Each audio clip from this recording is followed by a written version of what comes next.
Well, good afternoon. I'm Ron Klook, the Dean of Extended Learning Services and Training here at Central Community College. I'd like to welcome you to our second presentation in our Sustainability Leadership Presentation Series for 2013-2014. We have a nice-sized crowd here in Columbus of over 30 people, and we'd like to welcome other viewers in Columbus and from Grand Island, Hastings, Holdridge, Lexington, Kearney, or wherever in Nebraska you might be. We're glad you're here and that you've joined us today. This year we're very excited to be partnering with Metropolitan Community College in Omaha to promote and broadcast the series across our service areas.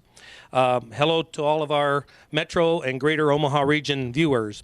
We're thrilled to have you here today, and thanks to Metro for being a great partner and working to foster sustainable communities for Nebraska. Central Community College is committed to leading our institution and communities in best practices in sustainability. As a signatory of the American College and University President's Climate Commitment, this series is one aspect of many of our new 3C sustainability initiatives. Now, for all of our CCC employees, I would like to remind you to register online with our EMPD Web Central system. And if you have any questions about that, please contact Corey Cheduk. For all of you viewers, if you have feedback on the Sustainability Leadership Presentation Series, please contact Central Community College or Metro Community College's sustainability offices. And those of you that are viewing this, we ask that if you have questions for the presenter, to please tweet them.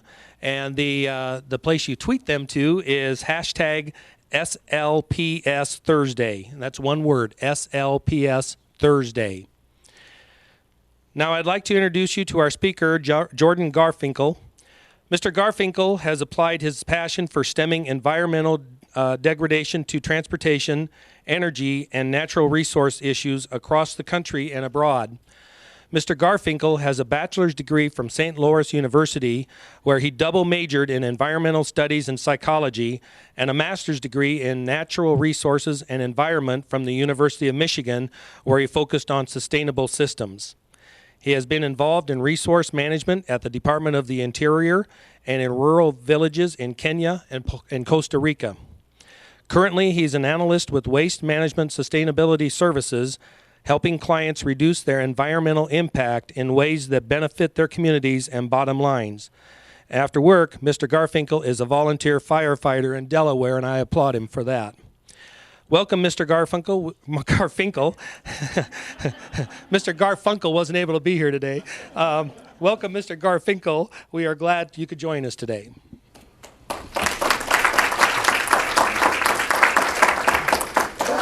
Unfortunately, I won't be singing for you today. But thank you for the really warm introduction. As a matter of fact, since I wrote most of it, I had a pretty good idea it would go over well.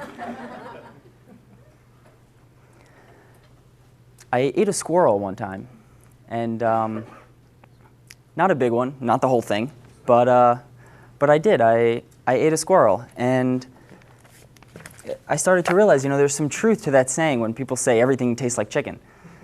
There really is something to that. I got Minetta in the back here going, oh my Lord, what does this have to do with transportation?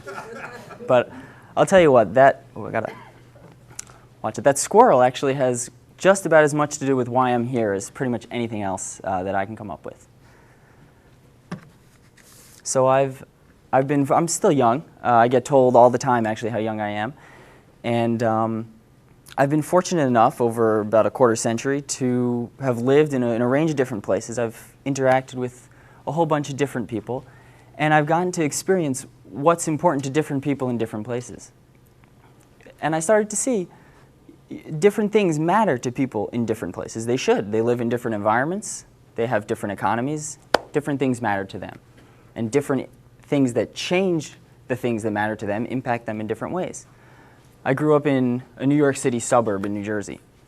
The things that are important to the people I grew up with are different from the people who work at the small college I went to in upstate New York on the Canadian border. And when I went to grad school in Michigan, you don't really think about New York dairy farms when you're in Midwestern cornfields. By the way, I've been told that Michigan doesn't quite count as the Midwest out here in Nebraska, but I hope no one from Michigan is listening because they're the Midwest if you ask them about that.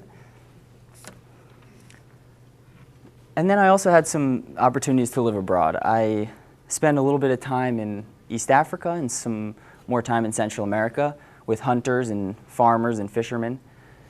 And the things that matter to them are different from each other as well. But what I started to notice is that the differences aren't that surprising, but the similarities are remarkable. When you take away the specifics from a fisherman or a farmer, someone who works in a city or in a small town, when you take away the little details, you start to realize that people actually interact with their environments in really similar ways. Across the board, if you strip away all the details, you start to realize that the environment is a collection of resources that people use to survive.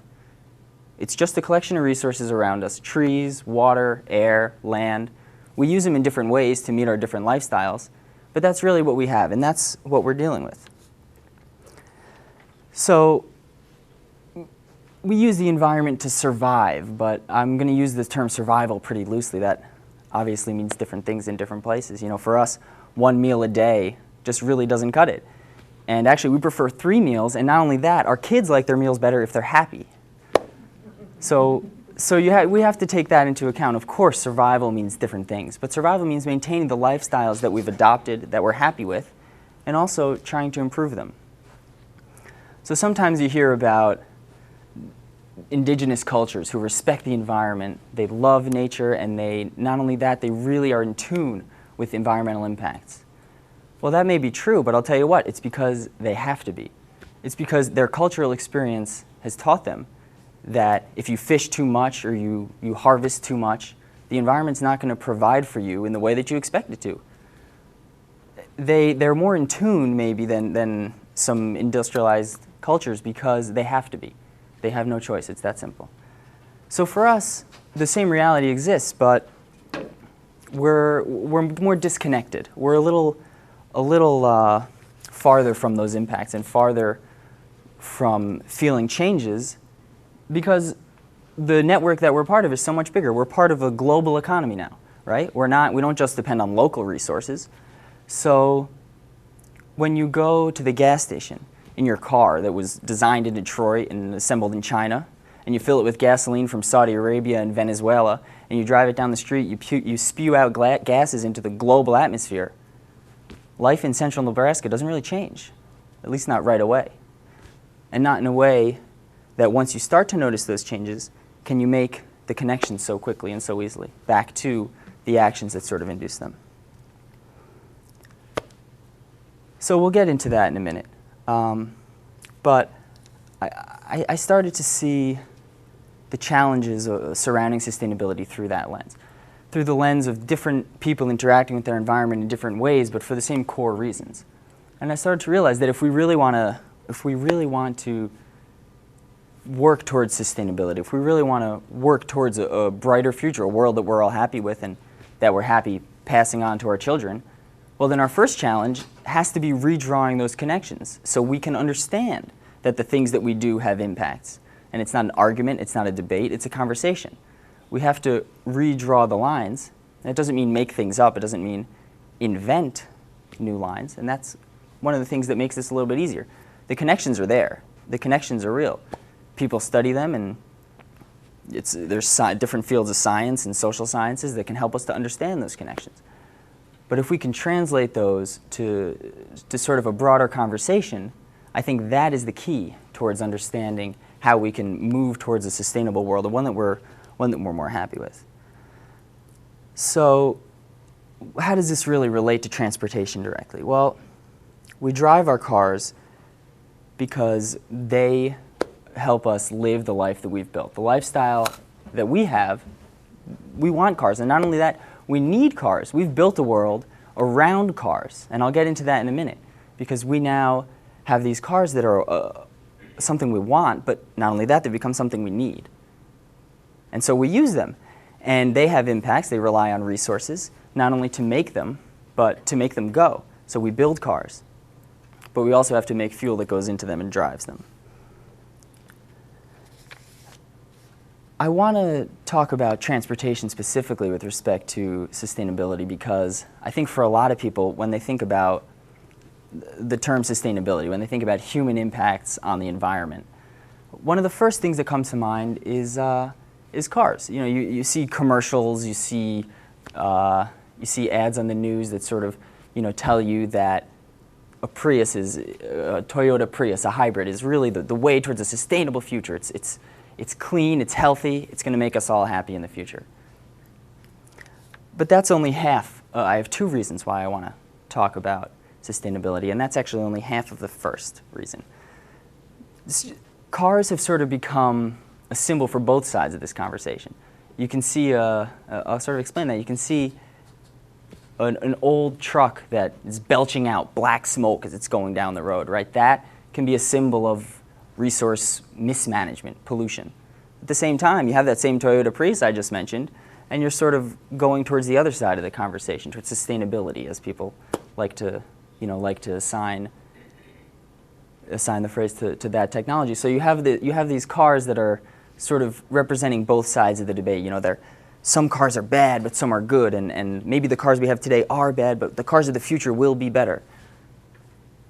And the second reason is because in this world we've built around the resources that we have, the global resources that we now have access to, our cars have become a central component of our lifestyles. We've grown to rely on our cars and our trucks and our buses as much as just about any other technology that we've come up with. So then, if these cars are so important to us, isn't it important to understand why?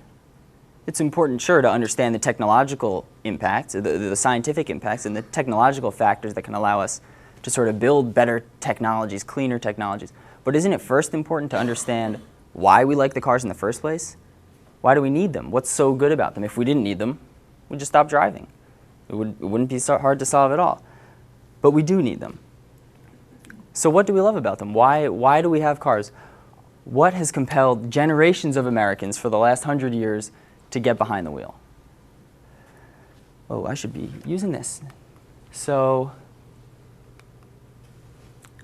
by the way, the technological problems with the PowerPoint, they're not Mike's fault. He's doing his job up there. If it's with the PowerPoint, it's mine. So the first thing cars provide is convenience. This one's pretty obvious, but it also goes a little bit deeper. When you think about your car, think about all the things that the car provides in terms of convenience. Think about all the ways that your life is made easier by hopping in your car, right? Go to the supermarket, get in the car. Football practice, church, you get in the car. You can leave when you want. Sure, you have an arrival time, but you can get in the car 5 minutes late, and if you drive a little faster, you'll get there on time anyway, as long as you don't get caught. So cars provide us with an enormous amount of convenience.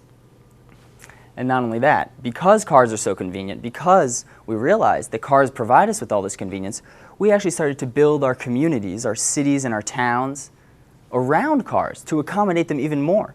So you have a convenience technology, a car, and then you build a world to make it more convenient. So now we've built driveways right up to our houses. We've built parking lots outside every destination you could possibly want to go to. And we even put mailboxes right on the side of the road so the mailman, he doesn't even have to get out of his truck. It makes sense. In a world designed around cars, that stuff makes sense. And when you can just get in your car and go anywhere you want, anytime you want, that provides an enormous amount of freedom.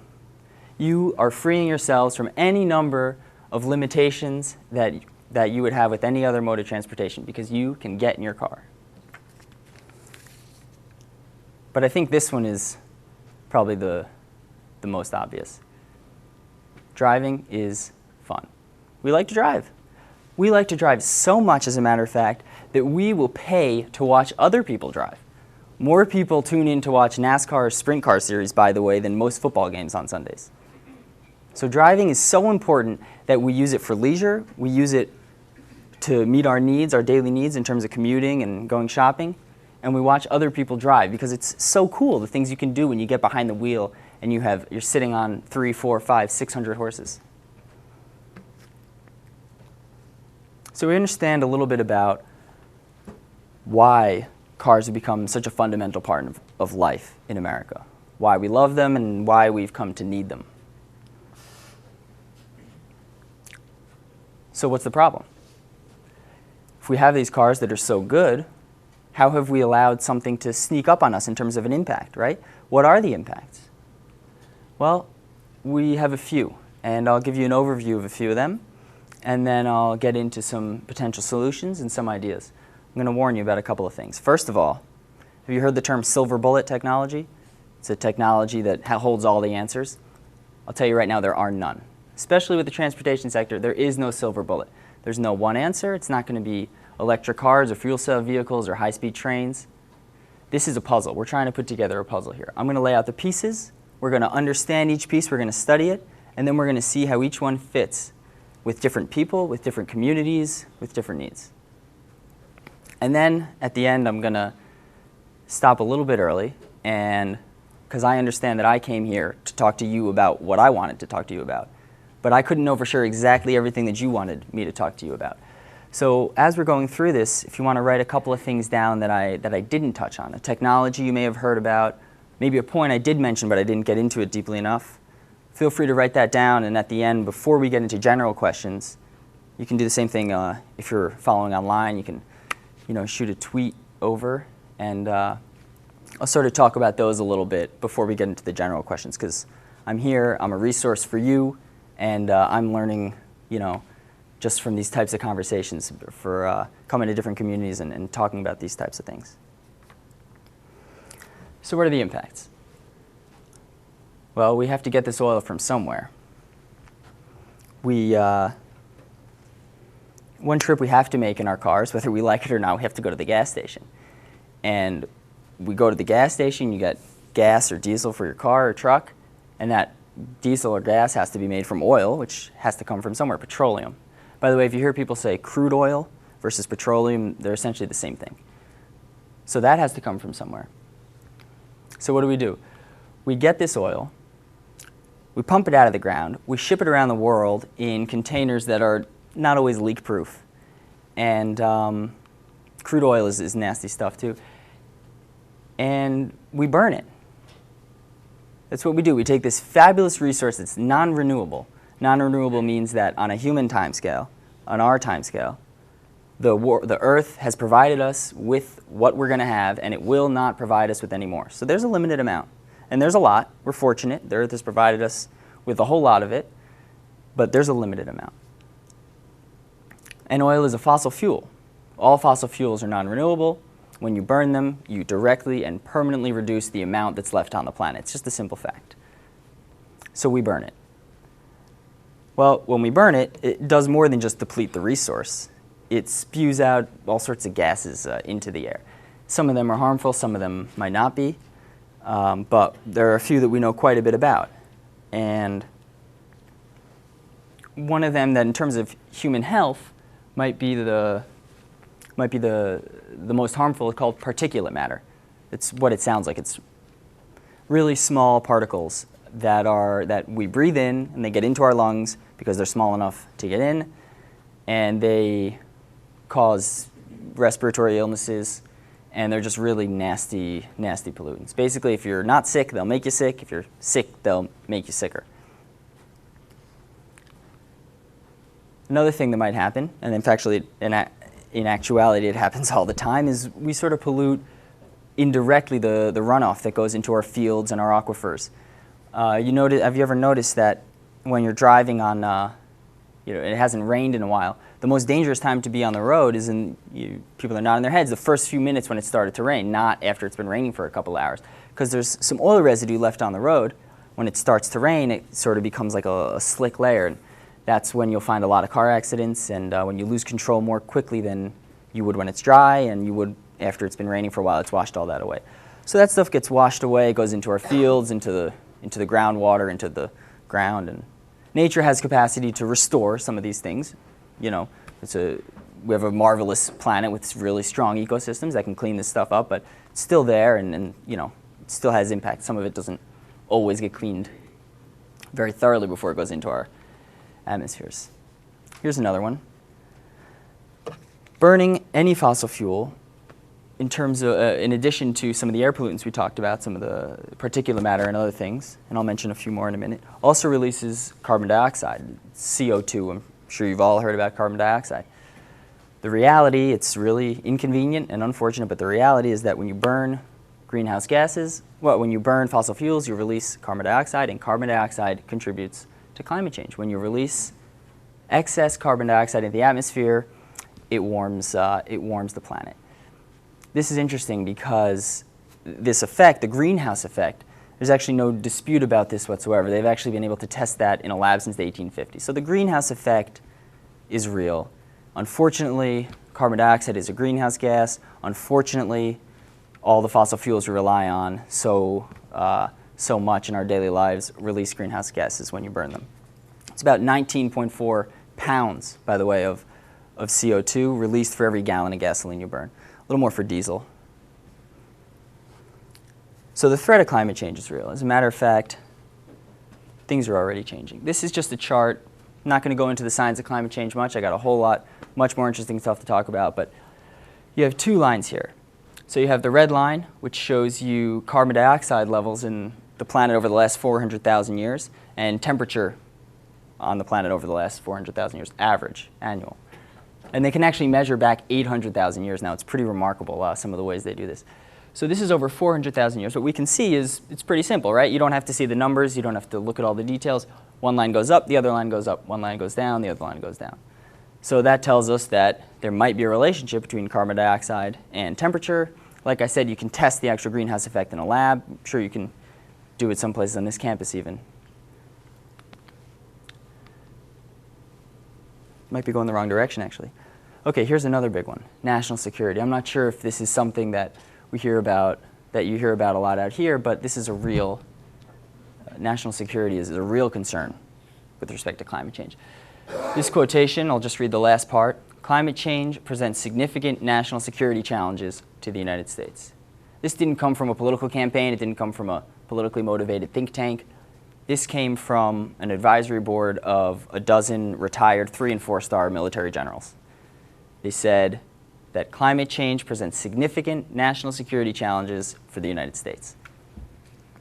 And actually, this report came out in 2007. So since then, the military, they were serious about this. And they've doubled down on their commitment to addressing climate change.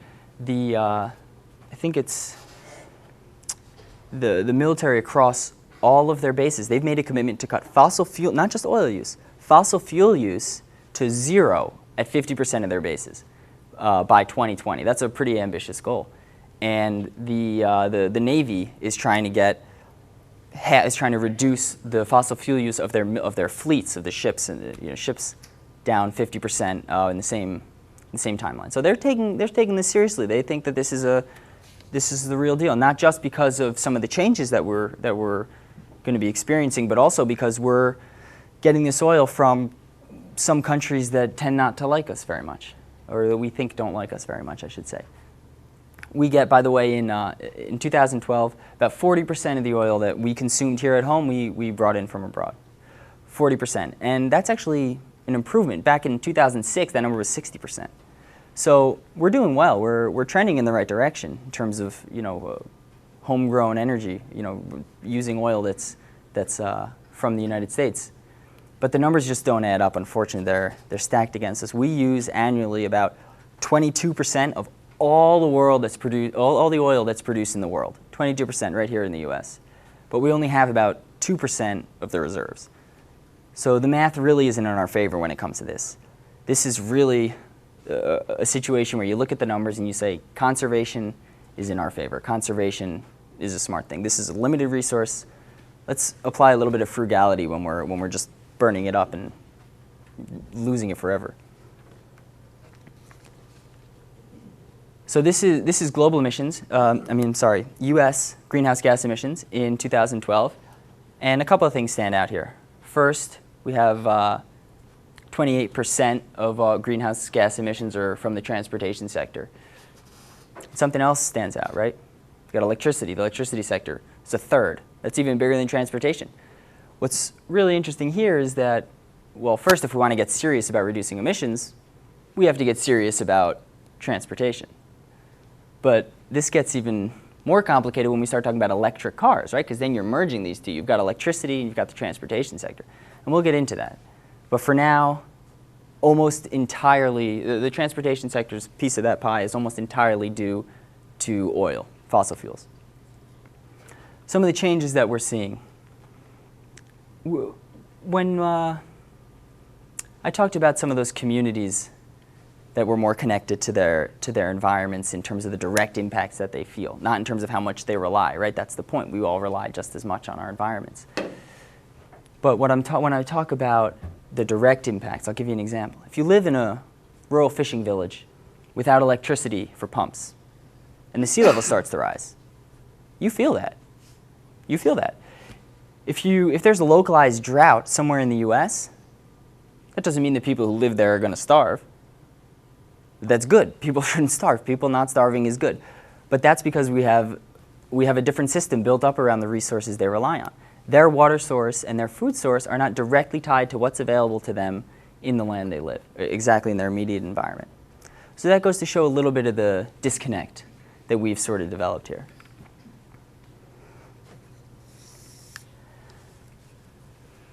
So on the one hand, we know a couple of things right now, right? On the one hand, we know that we need our cars and trucks. And on the other hand, we're starting to see that maybe the cars and trucks we have are hurting our health and they're endangering our air, water, and land. Well, if this is the truth, and this is the reality, we have a problem. And actually, we've identified 3 realities so far. We like our cars, we need our cars, and the cars and trucks that we have today don't exactly meet our needs without consequence. So our challenge isn't getting rid of cars. Our challenge isn't changing people's lives dramatically to the point where they no longer have this convenience. Our challenge is meeting these needs without these consequences. And now I think it's pretty well defined. We understand what we need to do. We need to find convenient alternatives to transportation. We need to design a world that accommodates them. And we need to consider the consequences before we're 100 years into a technology that's actually harming us. So it's about the cars and trucks we use, but it's also about the communities we live in and the ways that we design them, right? Because that's how we've accommodated the convenience of the car and truck. The car is convenient, and we've built communities around that convenience. And so much of this is due to the internal combustion engine. One invention, fabulous invention that changed the world. We love it, it's great, except there's one little thing. You put oil in, you get bad things out. It's that simple. This is Beijing. Beijing is famous for poor air quality. This picture is taken from the exact same spot, and they're both taken during the day. The difference here is that it had rained a little bit before this picture was taken, so it cleared up the air a little bit, and that's just smog. So smog is a real problem.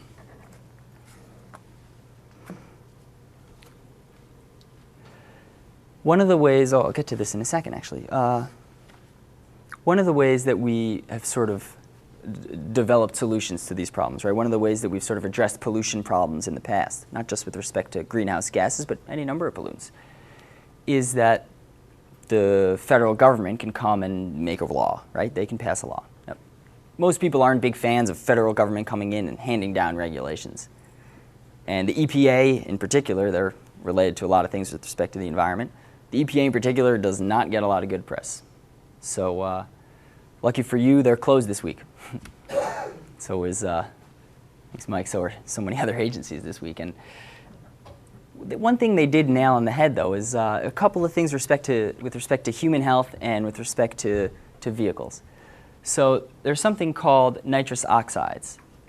They're a pollutant that is really bad for human health, and they happen to be released when you burn fossil fuels, when you burn gasoline in your car or diesel.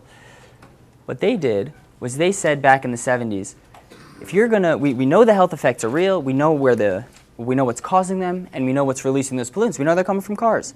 So if you're gonna build a car and you're gonna sell it in America, you have to meet these standards because we can't keep spewing out these toxic pollutants into our air. People are getting sick. So they laid out a plan to reduce the emissions of these harmful chemicals by using a technology called a catalytic converter. We've all heard of them. We have them in our cars. In fact, it's the law. It's been the law since the 70s. Wasn't that way early on. There was a big fight about it. People didn't want them. They said it would make the cars a little more expensive, and it did. But we get what we pay for. We pay a little more for our cars. We don't even feel it now, and we get a healthier world. This has been up here for so long because this is what a policy that works looks like. This is what a good idea looks like. You don't have to look at the numbers don't matter. The blue line is showing you the number of vehicles on the road in America. The red line is showing you the amount of nitrous oxides, those harmful chemicals that are being released. The big blue line goes up, more cars on the road. At the same time, we're seeing a reduction in pollutants. That means that while the cars on the road are doubling over 40 years, the number of pollutants are going down, the amount of pollution is going down 70%, even with twice as many cars. That's a policy that works. We still like our cars, they still meet our needs. But we found a way to control that, the toxic gas. Another way that the government has sort of stepped in and made some rules to reduce some pollution has come from what's called CAFE standards. I'm sure many of you have heard of them. It's an acronym. It stands for Corporate Average Fuel Economy.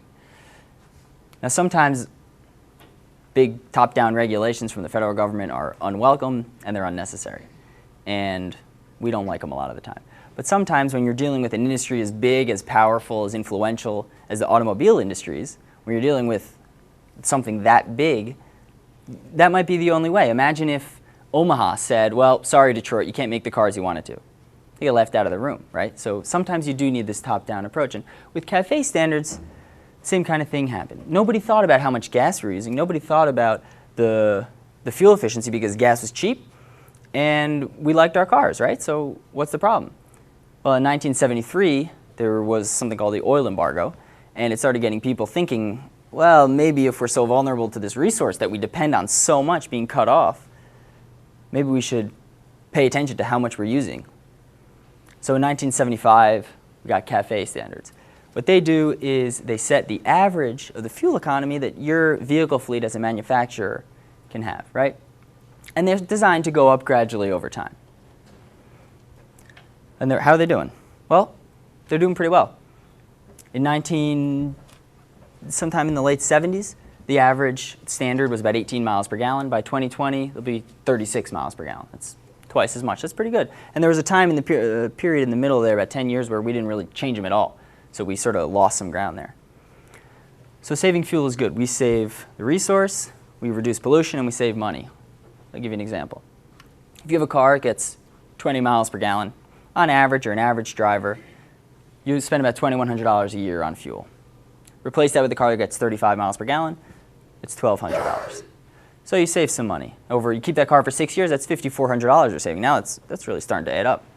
$5,400 in 6 years. And a lot of people keep their cars longer than that.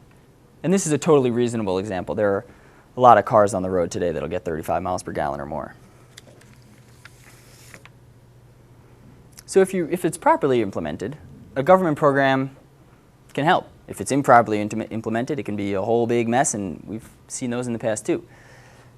But if it's designed well, it can kind of make some changes. We saw the pollution go down, we saw fuel economy go up, our air got cleaner, our oil consumption went down. So that's where some of the new technologies start to come into play, right? You have the catalytic converter, and you have more fuel-efficient vehicles. Well, one way that companies have started to meet these increasing fuel economy standards through CAFE standards is through hybrid vehicles. We've all heard of hybrids. So you see ads for Priuses, and sometimes they look a little funny. The first generation, I thought, looked like an egg, just on four wheels rolling down the street. And they're often associated, unfortunately, with well, I don't know, unfortunately or not, but they're often associated, like I said early on, with sustainable future, right? You have a hybrid, so you're doing the right thing. You're building a better world. But what is a hybrid? Well, it's not a world-changing technology. What it is it's a way to advance fuel economy. That's what it is. So how does it work? It has a normal gas engine, like I said, the internal combustion engine. But, and a lot of you probably know about this, it's got an electric motor too. So all it has is a bigger battery than a normal car, and when you hit your brakes, recaptures some of the energy from your brakes, charges the battery, uses that to power your car at low speeds. And some of the models you can even drive a few miles with the engine completely off. So it boosts fuel efficiency. It boosts fuel efficiency. That technology is called regenerative braking, by the way. Just helps to capture some of that energy that's otherwise lost. So this is a good thing. That's your Toyota Prius. But it doesn't just work for small cars, actually. It works for bigger vehicles, too. That's a Chevy Silverado, and that's a hybrid version. One of the things that's interesting when you hear about hybrid cars, I bet almost everybody here thinks about a tiny little car going 100 miles on a gallon of gas. But the hybrid technology, what's great about it is it can be applied at any scale. You can put it in a pickup truck, it still boosts efficiency. A lot of cities are buying buses now that have that have a hybrid system in there. And when you think about it, where did I say the power is coming from? It's from braking. Well, when are you braking? When you're driving in cities, not when you're driving in rural Nebraska for 100 miles with nothing in sight, right? It's when you're braking. And buses, too, they stop. They pick people up. They drop people off. It makes a lot of sense. And another thing that's really interesting, when you apply this technology or any fuel-saving technology to big vehicles, to big consumers, the savings add up. Let me show you. Let's say this is the fuel consumption. Doesn't matter what the units are. This is the fuel consumption of a bus. It's 4 miles per gallon. Well, 4 miles per gallon, we can call that a huge consumer of gasoline, right? So you take this bus that gets 4 miles per gallon. You replace it with a bus that gets 8 miles per gallon. You've only improved the fuel economy by 4 miles per gallon, right? Doesn't sound like a lot, but what you've done is you've cut the fuel use in half. You cut the fuel use in half, and you saved more gas on that bus than you're ever going to be able to save again on that bus. Because look what you saved. You saved the entire amount that it's now using, right? The only way you'd be able to save that much again is if you reduce fuel use down to 0. So this is just something to think about when people are talking about hybrid vehicles and fuel economy. You can take a car that gets 30 miles per gallon and you can make it get 45. Great. But small improvements on big consumers means big savings.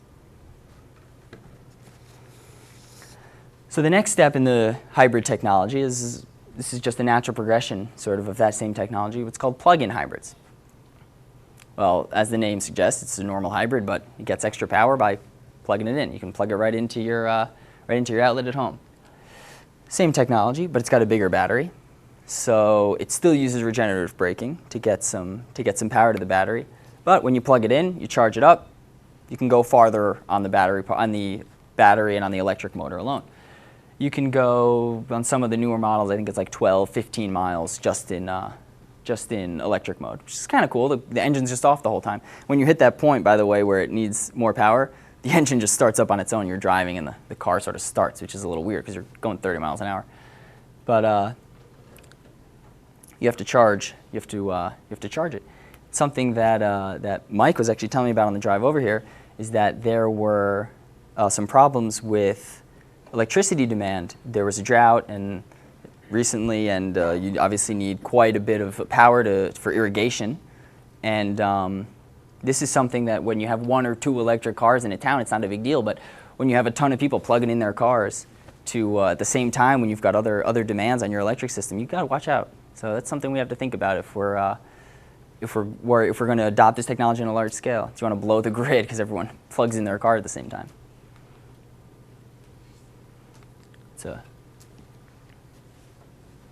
This is just a plug-in version of the Prius, and this is the Chevy Volt.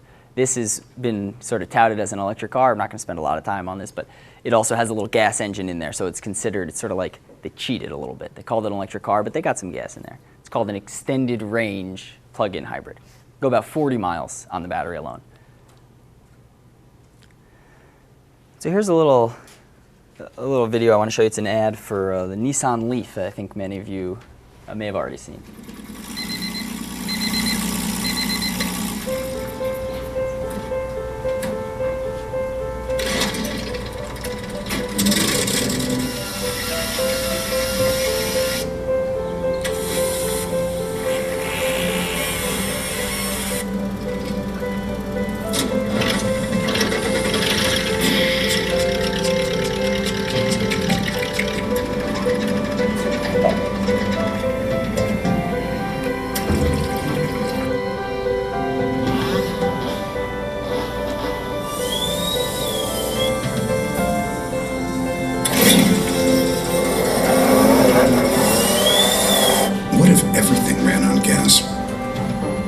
Then again, what if everything didn't?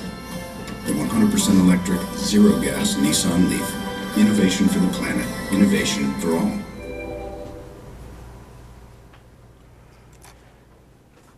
So that would be a pretty dirty world to live in, right? You gotta change the oil in your microwave. You have to change the spark plugs on your TV, right? Well, this is for, you see that's an electric car. By the way, you notice at the end there was a guy standing there putting gas in his car. He was in the Chevy Volt that I just told you about. They were sort of saying, wait a minute, this isn't an electric car. We're not going to let you get away with that. You're putting gas in that. So where does the electricity come from? This is a different technology completely from the vehicles that we've seen in the past, right? There's no internal combustion engine. You're not putting any gas in. You're putting electricity in. And when you put in the electricity, you get nothing out at the end, right? There's no pollution coming from the car itself. But I said before, there is no silver bullet. There is no perfect answer. That electricity is coming from somewhere.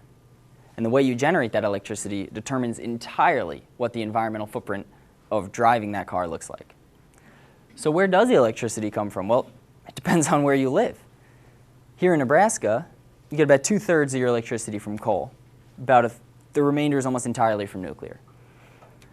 So when you look at a place that has 2/3 coal, which happens to be the dirtiest fossil fuel in terms of pollution, but also a very high energy content fuel, the emissions profile of an electric car is about the same as a normal car in terms of how much pollution it'll emit as you're driving it, on your normal route. But here's something interesting that I get asked a lot, so I want to clarify it right off the bat. If we're looking at different technologies entirely, right? If we're looking at internal combustion engines, cars that are they're hybrids, right? So they're sort of a mix. And then you're looking at something that has a totally different way to drive it, a totally different system. How can you compare them head to head? How do you do that? And if our goal is to move in a certain direction, shouldn't we be able to measure how we're doing, right? Shouldn't we be able to measure how far we're moving and how quickly and how well we're doing? So we use something that's called we'll use something that's called emissions of whatever the pollutant it is per mile, right? We just take that emission, whatever the gas is. For greenhouse gases, I'll take an example of carbon dioxide, right? The thing that these cars have in common is they drive differently, they use different technologies, but they get us from point A to point B pretty much the same way. That until you look under the hood, they're the same. That's kind of the point.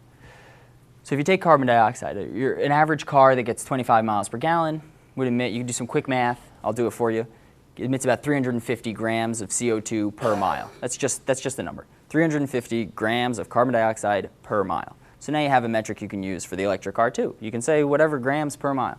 Well, you take that electric car, you plug it in Nebraska, you charge it up, you drive. An average electric car be about the same as that gasoline car.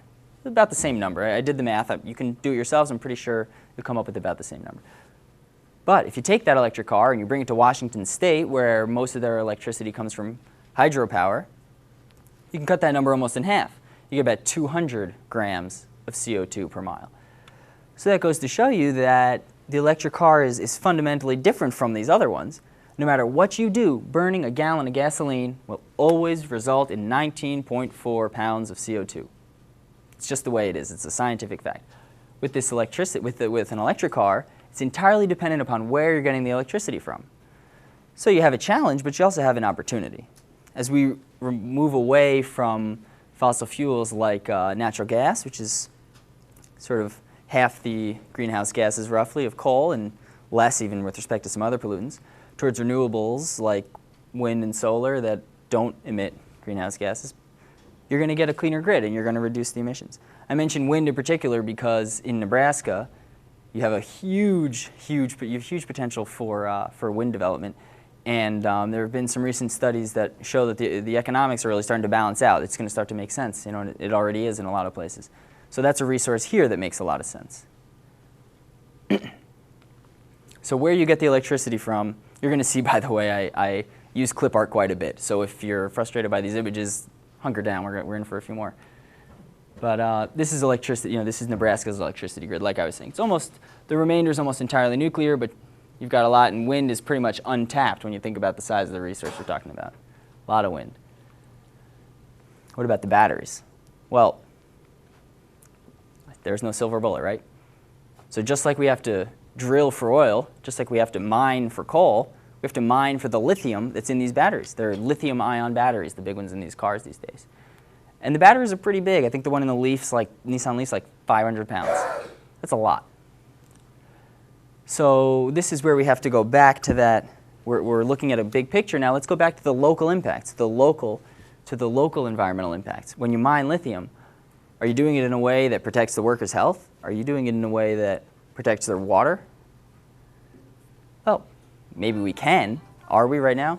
Not quite. That's really not what's going on. So we have to think about that, the way we're making the batteries. And this is another one. It's called range anxiety. When you get in your electric car, are you going to run out of electricity, or is your battery going to be depleted halfway to where you're going, no outlet for 50 miles, and now you're really stuck? The fear of that is actually more severe than the risk, is actually greater than the risk of that. Turns out that electric cars can cover about 95% of all trips made across America on a daily basis. But that's not what we're dealing with here. We're dealing with the fear of that. So this is where we sort of come into something I like to frame as real problems and perceived problems, right? We have a real challenge. What might be a real challenge? We have a technological limitation, right? You have a technological limitation. That motor is not powerful enough. Or you have a scientific fact. That fuel is dirty. But then you have perceived problems. What's a perceived problem? Well, range anxiety is one of them, right? I can't go as far as I want. I don't know exactly how far I want to go. I don't know exactly how far that car can take me, but I can't go as far as I want. Or it's going to take too long to charge. Well, these do take a while to charge, 6 to 8 hours to get a full charge, sometimes more. But that's a perceived problem. People haven't tested them. It hasn't failed to meet their needs. It's failed to meet their expectations. And that's important. That's important when we're talking about something like convenience, which is what this all comes back to in the end. And then cost. Electric cars right now are more expensive sticker price than regular cars. It's like that with any new technology. The fuel, it's cheaper to charge your car than it is to fill it up with gas, but that's dependent upon how much you use it, right? You're not going to save much if you're not using it much. But this is the prices are starting to go down, and there's big tax rebates for getting them, but that's a barrier for a lot of people. Is it worth spending X amount more for a car I'm not so sure about, for a car that's technology that's really just emerging? That's a barrier, and I would say that sort of straddles a line between a real barrier and a perceived barrier. It's a reality. You only have so much money to spend on a car, and the sticker price is what the sticker price is. So that makes it real. The unknowns about the vehicle, obviously, are sort of on the different side.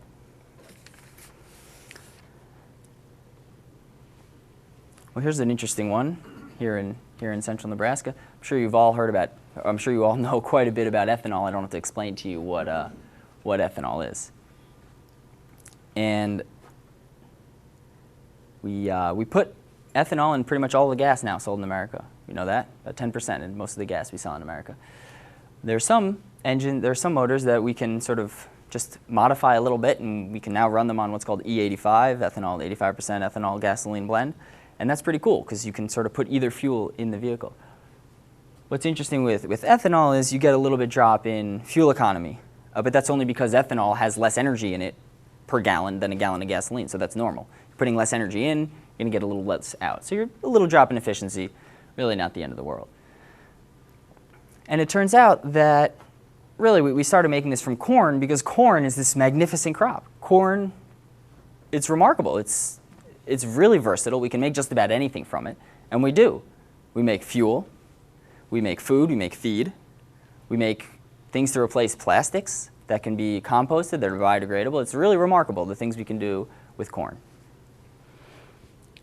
But for biofuels, we're starting to make, well, ethanol is one biofuel in particular, we're starting to make ethanol from some other fuels as well. And what's really important is what I wrote up here, energy inputs. The amount of energy that goes into making the ethanol with respect to how much comes out, because that's what this is about. If we're making it for food, well, we're making it for food. If we're making it for feed, then that's what we're doing with it. But if we're making it for energy, it's important to think about how much energy we're putting in. Otherwise, what's the point? Actually, with ethanol from corn, you do get more energy out than you put in. You do, but it's about 30% more. So that's sort of the baseline we have for comparison now.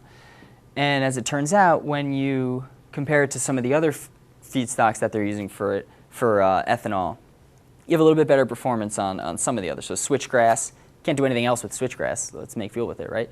You got about, what this means is 1.3 times the amount that goes in. So this means you're getting 30% more out than you're putting in. This means you're getting 540% more out than you're getting in. And from sugarcane, you're getting about over 700% more out than you're putting in. And since most of the energy that goes in is fossil fuels, well, if you're looking at a fuel conservation standpoint, you're not saving a whole lot. And if you're looking at a greenhouse gas standpoint, because if you're using fossil fuels to go in, you're burning them anyway, you're not saving a whole lot. So corn is amazing. I mean, we use it for everything. And I was joking with on the drive here with a couple of folks. I said, you know, I lived in Michigan. I know cornfields that are so big, you can drive for 10 minutes in the same field as on your left. Guy goes, 10 minutes? 10 minutes? We haven't even started. We're going to be in one cornfield the next hour and a half. You'll see. So we grow all this corn because it's important. We can do a lot with it. It's very useful. But from a fuel standpoint, it might not be the best thing to convert into ethanol. Actually, we're talking about taking market share away from the oil industry, from the petroleum industry, by making ethanol, right? Here's another thing. I mentioned that we're making corn-based plastics as alternatives to petroleum-based plastics. I think that really hasn't been tapped to near its potential. There's a whole lot of opportunities there, and that's directly from the fossil fuel industry as well, from the oil industry, especially with a lot of people trying to get compostable products, trying to reduce the use of plastics. There's a whole lot of opportunity there. I don't know much about the corn and oil markets specifically. I can't speak directly to that, but I know there's a lot of opportunities there that hopefully we can tap into a little more. So here's something that I want to talk about because they've been around for a while as sort of a concept, but still, to us, they're sort of futuristic. It's kind of a funny thing. Fuel cell vehicles. They're really remarkable. They're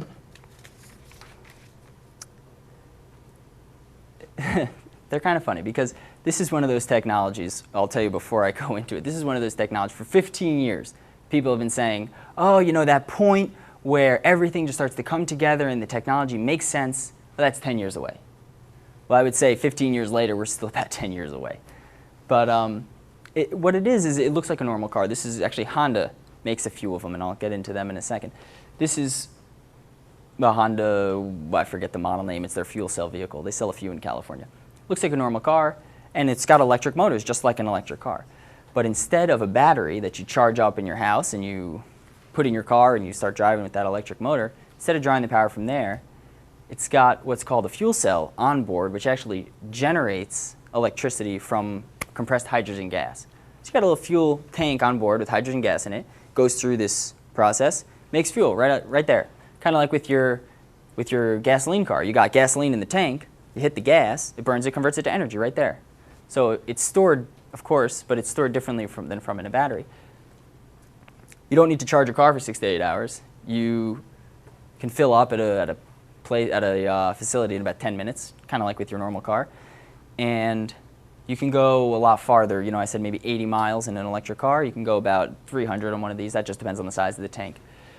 Honda is actually selling maybe 200 a year in California. Very limited numbers. And they're still really expensive. If you want to, they're actually leasing them. If you want to lease one of these in California, it'll cost you $600 a month. So that's, well, I'll never have a car that's $600 a month, I'll tell you that. But you put in hydrogen, and what comes out in terms of pollution? That's what we're talking about, at least partially. Well, you only put hydrogen in, all you get out is water. It comes out as water vapor, steam. So that doesn't, there's no greenhouse gases that come out. There's no toxic, particulates or anything. Of course, like with the electric car, you can go back a step and say, wait a minute. I know that there's no silver bullet, so what's going on here? Well, the hydrogen has to be produced in some way. You have to isolate the hydrogen atoms. So that takes energy, and the way that the energy that you use to isolate that hydrogen really does have an impact. That's something that hasn't even been done on a broad enough scale for us to really evaluate it, but there's obviously pollution associated with that. But it's still pretty cool, although, like I said, it's maybe still 10 years away from when we can all have them. And this is kind of interesting because, like the gasoline car, you have to go to the gas station to fill up. Well, with this, you're going to need to fill up somewhere. Where's that infrastructure? We don't have it. You don't have a hydrogen fueling station in Columbus, Nebraska, I'd imagine, right? And who's going to invest in that? That's a big, expensive thing to invest in when nobody has a hydrogen car, right? So you got the chicken or the egg scenario. Which one comes first? Do you sell a bunch of these cars with nowhere to fill them up and then just hope that people wait for you to build the stations? Do you build a bunch of these stations with no cars to go to them? That's a little bit of a challenge. So Honda has built a few for the cars that they lease in California, and they're, you're limited to where you have access to those fueling stations. But that's about it. So I talked about technologies. I talked about some of the ways we can reduce pollution from the vehicles we have. I talked about some new technologies we can use for vehicles that meet our needs, right? They move us from A to B. They move us from A to B in a way that's very convenient, very easy. But those are sort of like playing in the system that we have. We have the cities that are the way they are. We have communities that are designed the way they are.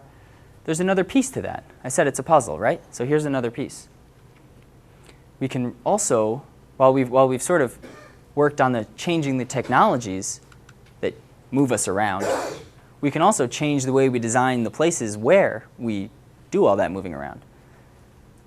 So this is just a short clip about some concepts, some things that are being talked about in terms of designing communities that no longer require us to use a car to go to every single destination. To go every time we want to make a trip, you have to get in a car.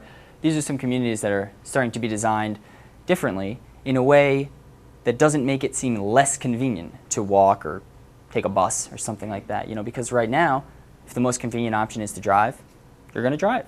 So let's see what this is.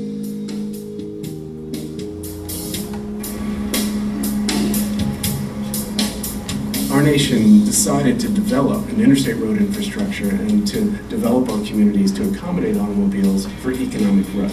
Since World War II, we really started designing our communities.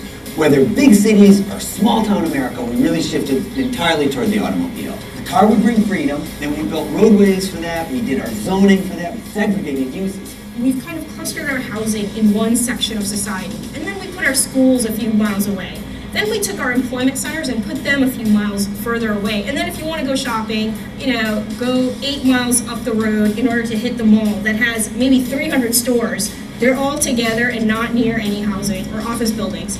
We ended up with a design that really precluded any kind of routine daily physical activity. People just didn't even walk to the corner store anymore. We need to take a big picture view of this, and if we had urban design and built environment that was much more conducive to walking and regular physical activity, it would have enormous benefits in reducing the burden of chronic disease in this country, reducing healthcare costs, and improving the overall well-being of our society.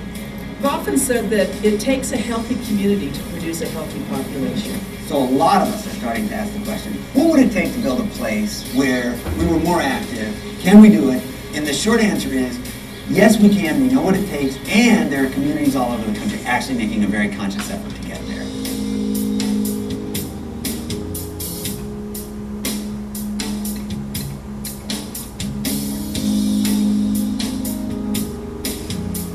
The goal, of course, is to now re-engineer physical activity into our daily lives because we've engineered it out of our lives. The one key ingredient is to start building and allowing more mixed-use neighborhoods. A lot of zoning codes haven't done that. What is really crucial is it giving people destinations within that quarter mile or half mile or even a mile radius of where they live. So you can do grocery shopping, you can drop off your dry clean, you can go to the hardware store.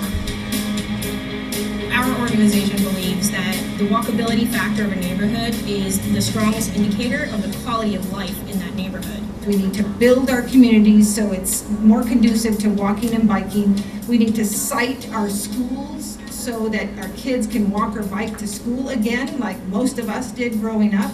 I would love to have the United States as a country where people were much more physically active as a result of living in connected communities. For me, the ideal would be that for all those trips that are short distances, maybe a mile or less, that we don't automatically get in the car, that our first thought is, oh, I'm going to walk down to the store. If we could just make it where walking is the easiest option, where easier for me to just walk over for lunch than get in a car and drive. That's where we're going to see big changes.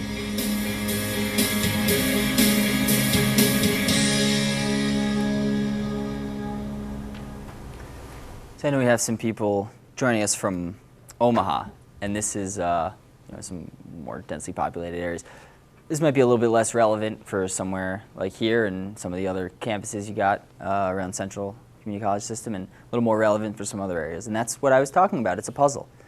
There are pieces. Different pieces apply to different places, and that's kind of what this is all about. It's about finding the pieces that apply in the best way for those places and using them to their full potential to try to move in the right direction here. So you notice what he said at the end there, if you were listening. He said this is about convenience. He must have heard me talk somewhere, because he's exactly right. This is about convenience. It's about making walking more convenient. It's not about making, in these cities, right? That's what he's talking about. It's not about making driving less convenient. He never said that. He never said let's deter people from getting in their cars. He said let's make walking more convenient. Let's make walking the most convenient option. And in some areas, that's possible. In some situations, it's not. But they also make a strong case for public health, actually, and that's interesting. Some of the cities that are considered the most walkable in America are also considered the healthiest. There's a correlation there, and then there is a relationship between the two. So, in one component that goes along with these cities that are designed around walking, around biking, around cars not being necessarily the center of our lives is public transportation. You're not going to take the bus around rural Nebraska as much because it's not going to come pick you up. But in a lot of these cities, in our older cities, we have subway systems that are pretty good. We have Boston, New York, DC.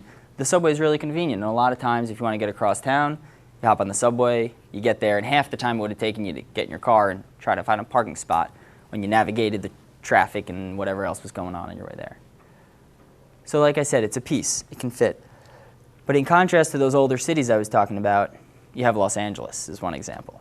And Los Angeles is a city whose name has sort of become synonymous with well, first of all, with air pollution and also with traffic jams. Let me give you an example about how local policy decisions at the local level can sort of have an impact and create some of these problems, which also suggests that they can help alleviate these problems. They can help make a solution, right? So back in the mid-90s, they decided that they needed a new home for the Los Angeles Philharmonic. They were going to build them a new home. It's called Disney Hall, by the way, they built it. But because of the city's regulations, they needed to have a ton of parking. They needed so much parking that they actually required 50 times as many parking spaces as they would have required had the same concert hall been built in San Francisco, just a few hundred miles north. So what they decided to do was build an underground parking garage underneath Disney Hall for $110 million that would fit 2,188 cars. That's a really big parking garage. Well, what they decided was, we'll just make back the money, that $110 million, we'll make it back with parking fees, right? We'll charge people to park, we'll have some concerts, it'll be fine.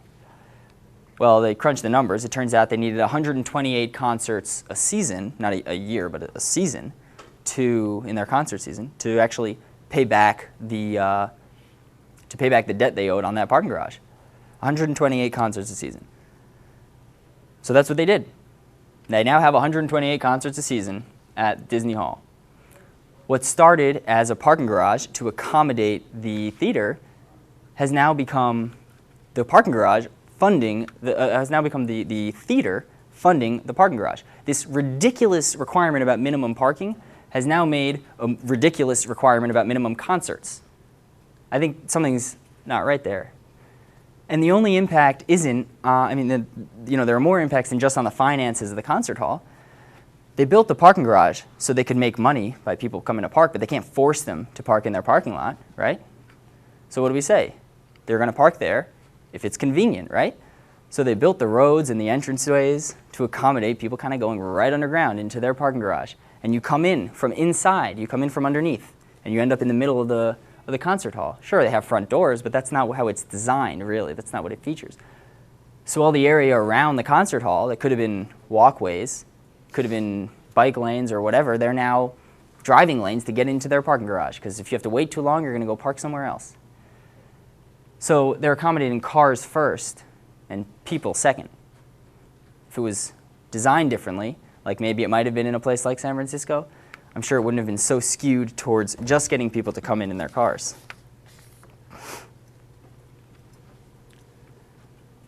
But you might still need to, even if you live in one of these cities that's designed exactly like the people in this video would imagine, you still might need to get in your car every now and then, right? You still might need to take a trip, big shopping trip. You might want to get out of town for a few days. So these communities aren't designed to make people give up their cars. The people with cars are actually moving to these places and just driving less because they're designed in a way that makes walking and public transportation more convenient. But you still might want to get in your car every now and then. Maybe you have a car, maybe you don't. There are some options for ride sharing. If you work close to your home and it's convenient to get there, you don't need your car during the week. But on the weekend, you want to go away for the weekend, you can rent a car. You can use something called, they have this system called Zipcar in a lot of cities, where you just sort of rent a car by the hour. It's like $7 an hour or something. Go to the store for 2 hours. You know, it's usually enough time. There are some systems like that. But if you want to go, you know, let's say you want to get away for the weekend, go from one city to another. Okay. And you don't want to carpool with somebody, and you don't necessarily want to take your own car because it's inconvenient, or you want to do work when you're on the road. Something called high-speed rail. We've all heard of it. And high-speed rail is really interesting because we've heard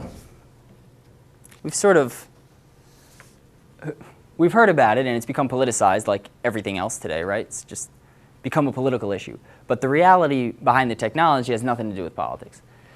While we were busy buying more and more cars and finally started to put some common sense to the technologies that went into our cars, countries in Europe and some in Asia were actually developing high-speed rail lines.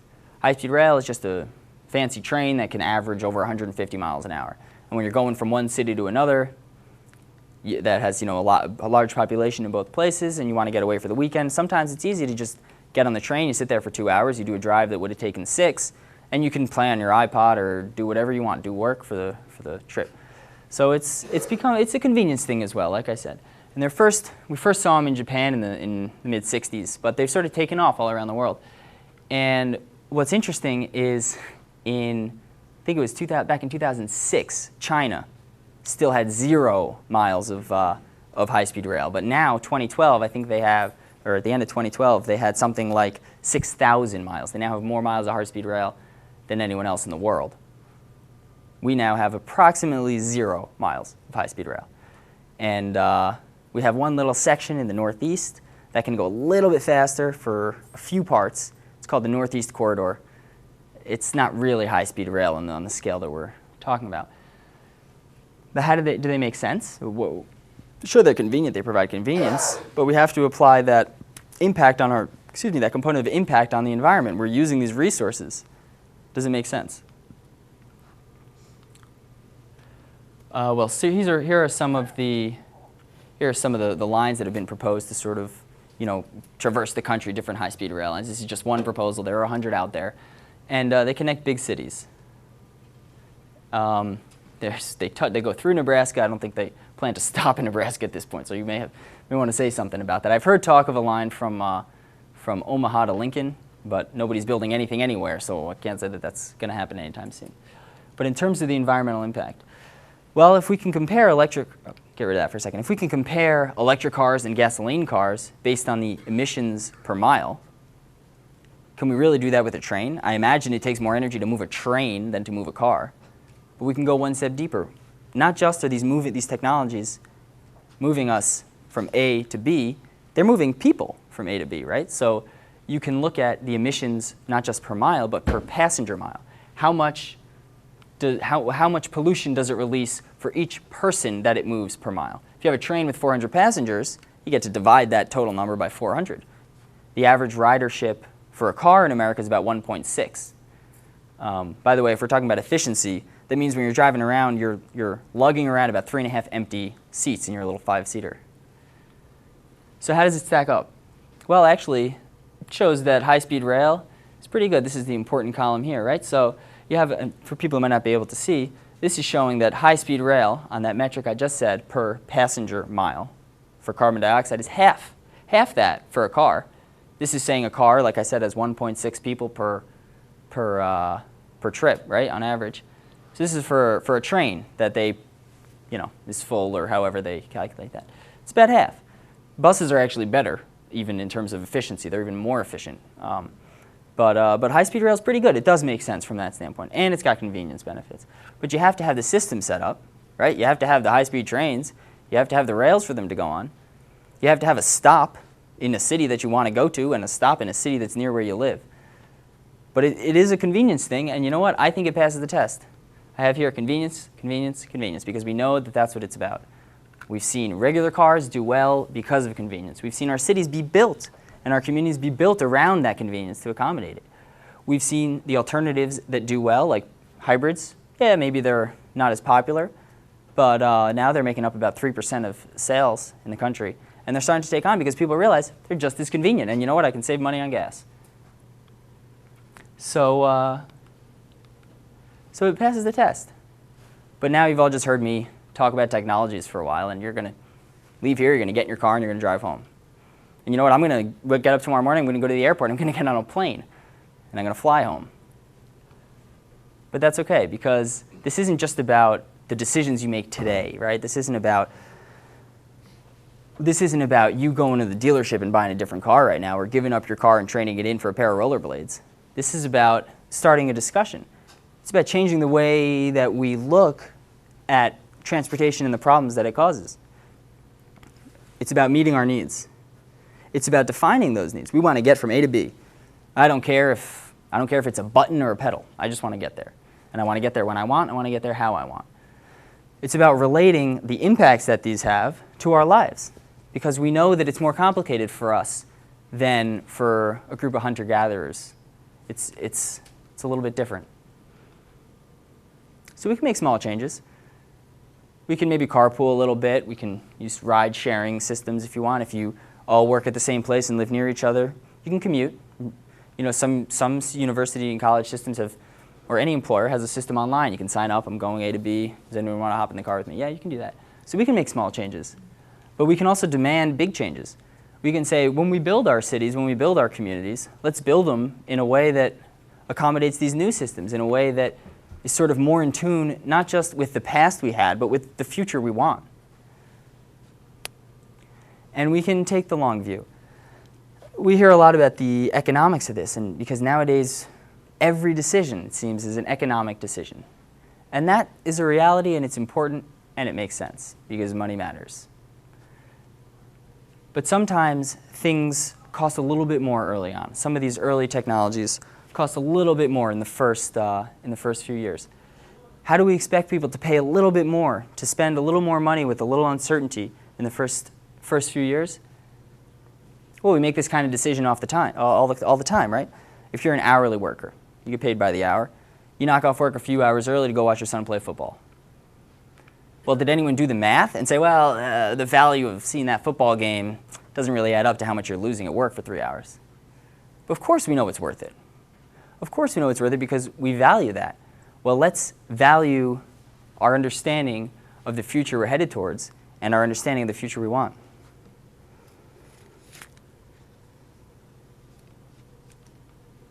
So the impacts are real. I wasn't going to come up here and talk to you about all the environmental impacts, because that's not what it's about.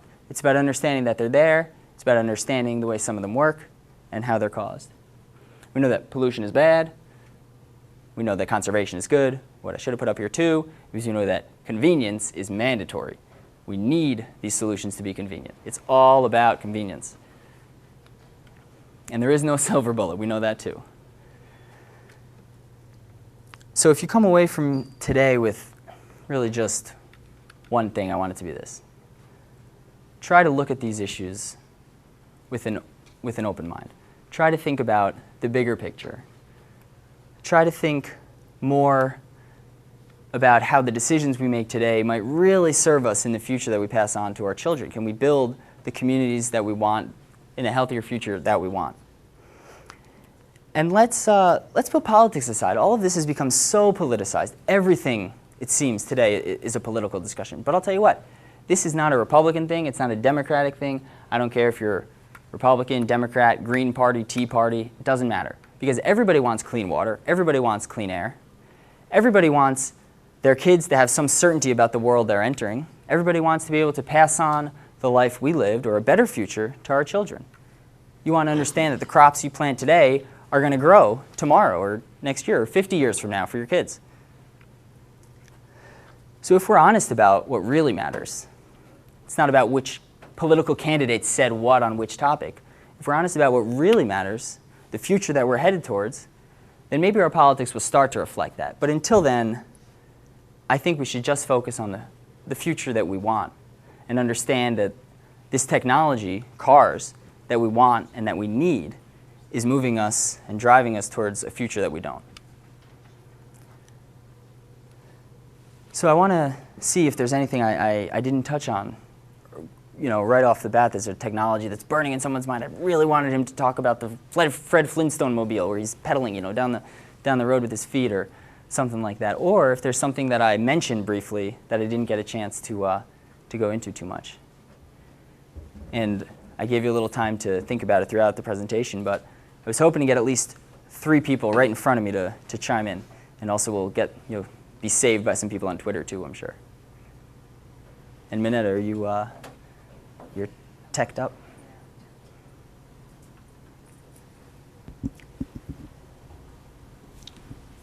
We have a question over here.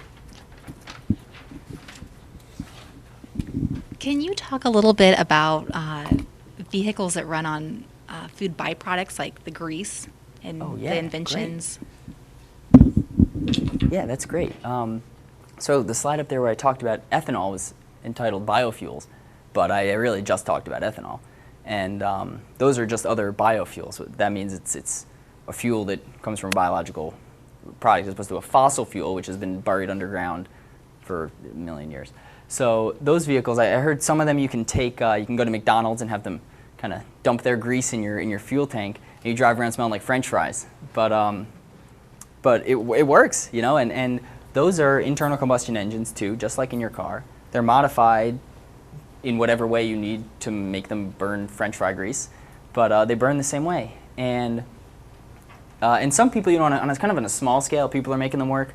You can probably build one in your garage, and if you can get it to go, you can drive to the fast food joint and have them fill it up for you, and that's fine. On a large scale, our fuel consumption, and this has sort of come up with every time we try to make a solution, our fuel consumption and our transportation needs are so massive that we really can't meet them with a byproduct. We need to meet them with a dedicated fuel, right? So we need to, then we would end up just taking the grease, and before we end up frying French fries in it, we'd end up just putting it straight in our cars. Or we'd end up making all these extra French fries that nobody wants to eat because we need the fuel for our cars. But they're pretty cool. I mean, and it's not just greases. You can use some other liquid waste, but they're, as long as they have an energy content, you can put them in and they'll burn if you make the engine right.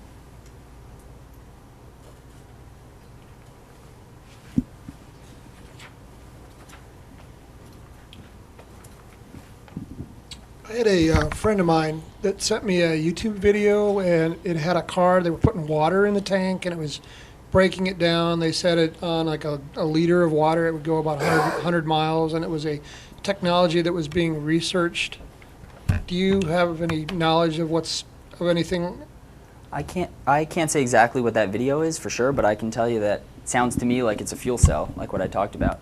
One of the ways, it would still need a fuel source, but one of the ways that the fuel cell needs hydrogen gas. And it's really hard to just like capture these floating hydrogen models in the molecules or atoms in the atmosphere. So what we do is we actually we pull it out of things. And one of the things that we pull it out of is water. So water is H2O. So if you shoot a bunch of electricity through water, scientists are watching now cringing because I don't understand the technology behind it, but if you shoot a bunch of electricity, it's called a process called electrolysis, into water, you'll actually extract those hydrogen molecules. So that's one of the ways they can make this hydrogen gas to put in your fuel cell car. So my guess is that out of a liter of that water, they were able to extract enough hydrogen gas to, you know, go 100 miles or whatever it is. You'd still need some energy source to do that process, but there might be a battery in there. There was. Yeah. It was a retrofit on just an internal combustion engine, and it was something that they put in the trunk, and I don't know exactly, it was just the video and the information that was, I don't know where that's going or if it's going anywhere. Yeah, I mean, it could be, if there's a battery in there, they could be just doing it, the whole process on board. You don't even know if you need to fuel up at that point. That's pretty cool. You just fill up your car at the tap. Jordan, so the Central Community College is entering into their sustainability planning a year. We're going to spend the next 8 months planning to create our action plan for sustainability. And so you talked a lot about envisioning a sustainable future, and that in the field of sustainability is a topic we talk about. Do you have exercises that you've ever heard of, or how do people go about creating a sustainable future for their area, even if it's not in transportation? Envisioning that so that they can make those goals and put those into action plans.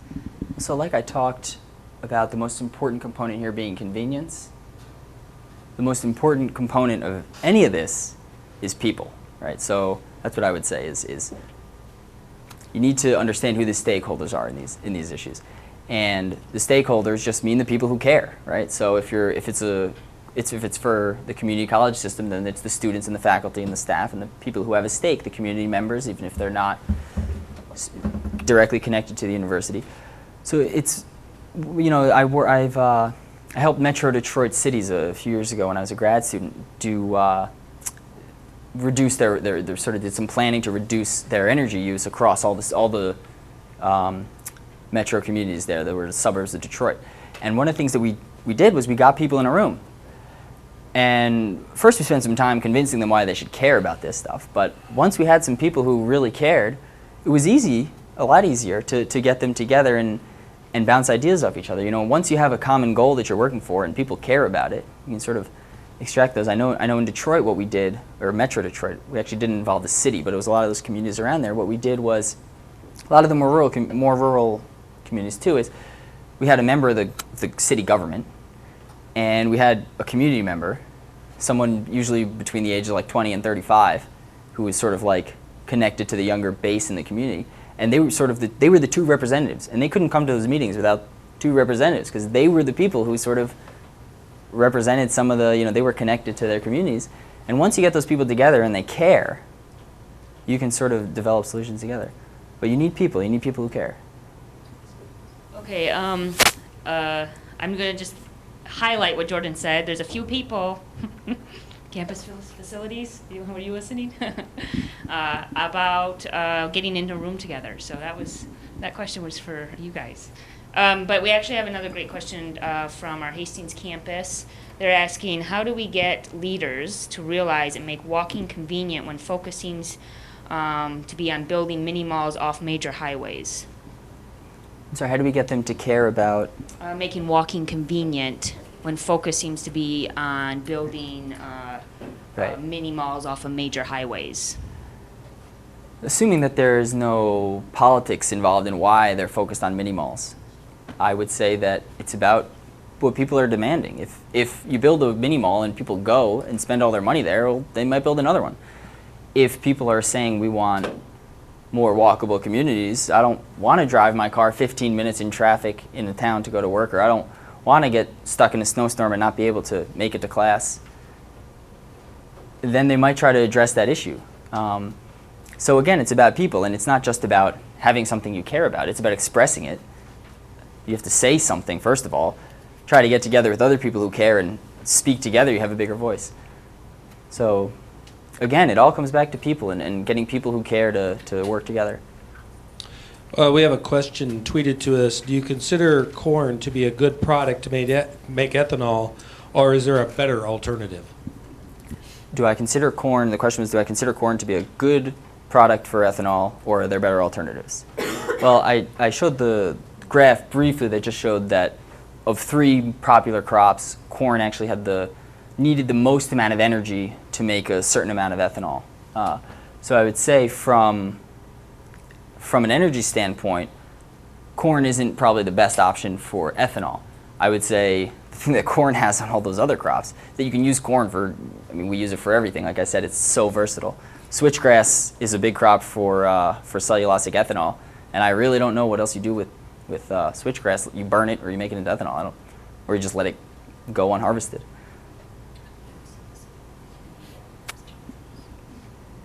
You have one more opportunity to tweet a question in to hashtag SLPS Thursday, all one word, SLPS Thursday. So please send in your question, and also check to see if anybody here on site is interested in asking any follow-up questions.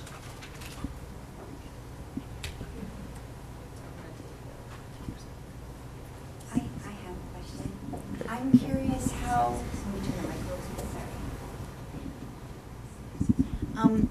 I have two questions, actually. Okay. One is about the state of Hawaii. I understand that they have made a pledge or an obligation to reduce their dependence on oil, so they're going to natural gas. Have you heard that? Yeah, oil. Oil in Hawaii is a big problem because they have to ship it in. Here we have pipelines. We're closer to a lot of the sources there. It's really expensive, very expensive. So I don't know specifically about natural gas. I imagine they found a cheaper way to transport it there. But for generating electricity, first of all, natural gas is much cleaner than burning oil. Something I didn't talk about is that there are vehicles that can run on natural gas, compressed natural gas or liquefied natural gas. I wonder if they're using it for that. But if it's for electricity, not with some of the recent developments in technology, natural gas production is going through the roof, and the prices are going down. So a lot of people are starting to see the economics change, where now natural gas it's cleaner than oil and coal, but it's also now becoming cheaper. And my second question has to do with the squirrel. Okay. So I didn't actually wrap that up too well, did I? I meant to. While I was eating this squirrel in the sun-scorched desert in East Africa, 1,000 miles from anybody, I learned from these people. I was talking about how some people are just more in tune with the health of their environment because they have no choice. These people won't. This is something that one of them told me through 7 translators. They won't hunt more than they can eat. It's not because they care more about the animal necessarily. It's not because they feel badly about killing it. It's because they know if they kill it today, it's not going to be there for them to eat tomorrow. And they don't have refrigeration, obviously. So so if you don't eat it, it spoils. That's really it. And that was sort of a turning point where I realized, these people culturally are about as different from myself as anybody else on the planet today, right? But they're not inherently different in their view of the environment. It's just a bunch of resources for them. But they just have no choice. If they hunt too much today and they don't eat it and it sits there and it spoils, they can't get it tomorrow. They can't eat it tomorrow. And they live in an area where they can't just go to Walmart and pick up a little extra. Then it sort of changed, started to see sustainability through that lens.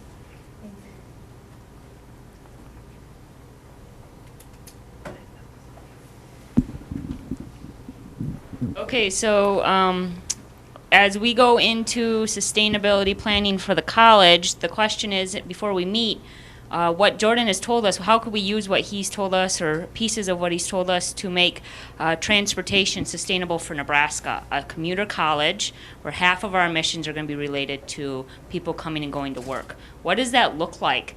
When we talk about leading, we truly will be a leader if we can solve part of this puzzle, because we'll be one of the first rural colleges that have really taken this on as a serious issue. How do you make transportation sustainable in a rural area when you need the car to get? We have students coming in 150 miles sometimes. I was at new student orientation and Michelle Lupkin held up a thing. She said, okay, who's drove 80 miles? And she threw them the candy. Who's drove 150 miles? She threw them the candy. It was big numbers. So what does that look like in Nebraska? That's the challenge that we have after Jordan leaves. Big challenge. It's a puzzle. And when we talk about students addressing problems, real life problems, now we are going to have to show them how this is possible. And Central Community College can do this, and we can do it together. That we can figure out how to slowly, over time, really address real big issues that are impacting the nation, but it's going to impact rural areas as much, not just urban areas. This is also, MCC, who's watching, has their own challenges, but ours are going to be very different. What does that look like? So, good good opportunity. I gotta say, because Ron's not gonna say it, we did get another tweet. They put it on the web so I can say it. I wonder if today is the first time Ron Cluck has ever used the word hashtag. SLPS Thursday, great presentation today. I'll let Ron wrap it up. Yes, it is. Any final questions? Thank you, Jordan, for coming to Nebraska and sharing your expertise and your comments with us. Let's give Jordan a round of applause. Thank you so much. It's great to be here.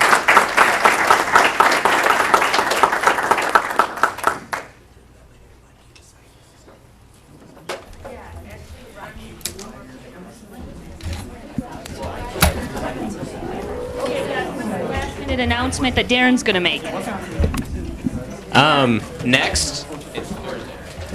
Next Thursday on each campus, there is a student discussion for any student to attend. Look for the posters around campus with your respective location, and there's going to be nachos. So if you could get your students to attend, that'd be helpful. Thank you. Come for the nachos. Thanks. Good idea.